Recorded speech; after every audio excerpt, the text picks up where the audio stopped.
नमस्कार मंडळी लाचार सरकार आहे. ज्या पद्धतीने एखादी घोषणा करते, कर्जमाफीच्या संदर्भात काही घोषणा केल्या जातात, जे काही कर्जाच्या संदर्भात स्टॅम्प ड्युटी असेल त्याच्या संदर्भात काही योजना आणण्यात आल्या होत्या. म्हणजे आपल्याला बँकेचं कर्ज जर घ्यायचं असेल तर त्याच्यासाठी कोणत्याही प्रकारचा स्टॅम्प पेपर लागणार नाही, असं एक विधान बावनकुळे यांनी केलं होतं. म्हणजेच आपले जे काही महसूल मंत्री आहेत चंद्रशेखर बावनकुळे यांनी हे विधान केलं होतं. परंतु आज जे काही बँकेत कर्ज घ्यायला गेले तर आपण बँकेच्या माध्यमातून आजही 100 रुपये 1000 रुपयाचे बाउंड पेपर हे आजही घेतले जात आहेत. एकंदरीत ज्या पद्धतीने आपण घोषणा करतो, शेतकऱ्यांना काही आश्वासन देतो, त्या आश्वासनाच्या माध्यमातून कर्जमाफीसारखं आश्वासन असेल याची पूर्तता केली जात नाही.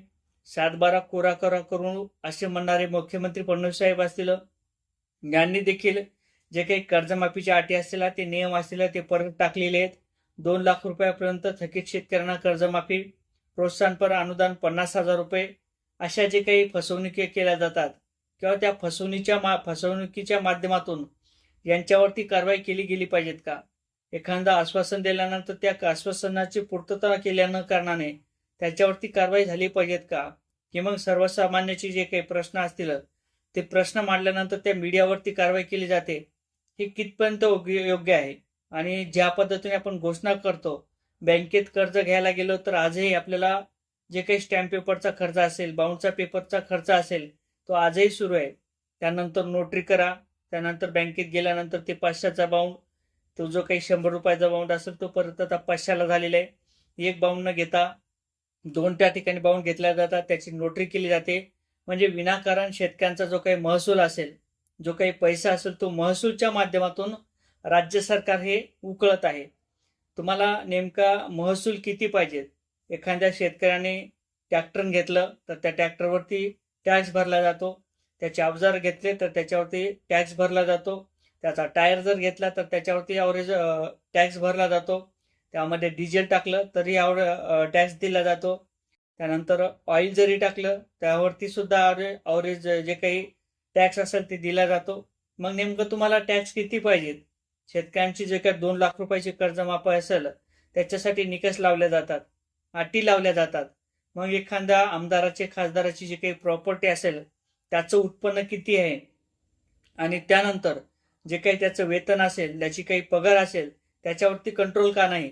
एखाद्या सरकारने कर्जमाफीचा निर्णय घेतला तर त्याच्यासाठी सांगितले जाते की महाराष्ट्राची तिजोरी पूर्णपणे खडखडाट आहे, त्याच्यामध्ये कोणत्याही प्रकारचा निधी उपलब्ध नाही. परंतु ज्या पद्धतीने तुमचं वेतन असेल किंवा पगार असेल, 8वं वेतन 9वं वेतन, तुम्हाला जे काही लागणारे सोपे 22 कोटीचा 23 कोटीचा 22 लाखाचा, अशा पद्धतीने तुम्हाला निधी मंजूर करण्यासाठी कोणत्या प्रकारची तिजोरी खाली होत नाही. त्यानंतर तुम्हाला जे काही पैसा असेल ते पूर्णपणे उपलब्ध होते. परंतु शेतकऱ्यांच्या कर्जमाफीसाठी जर विचार करायचा झाला तर त्या विषयावरती बोलल्या जात नाही किंवा 7/12 कोरा केला जात नाही किंवा त्याच्यामध्ये निकष लावले जातात, अटी लावल्या जातात. हे कितपर्यंत योग्य आहे? आणि जर अशा पद्धतीने जर तुम्ही शेतकऱ्यांची फसवणूक करत असाल, एखादी घोषणा करत असाल आणि त्या घोषणेची अंमलबजावणी होत नसेल तर घोषणाच मुळात करू नका. फक्त शेतकऱ्यांना जे काही खर्च असेल त्या खर्चाच्या आधारित, त्याच्या उत्पन्नाच्या आधारित शेतकऱ्यांना जे काही हमी भाव असतील ते द्या. म्हणजे शेतकऱ्यांना तुमच्या कर्जमाफीची सुद्धा गरज पडणार नाही आणि इतर योजनेची सुद्धा गरज पडणार नाही.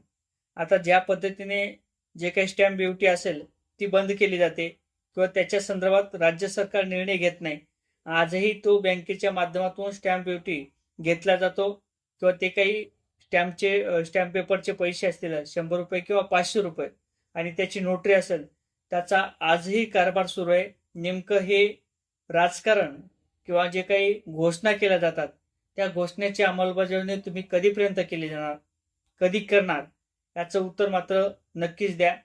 असेच नवीन अपडेट घेण्याकरता चॅनलवर नवीन असाल तर चॅनलला सबस्क्राईब करा. जय शिवराय.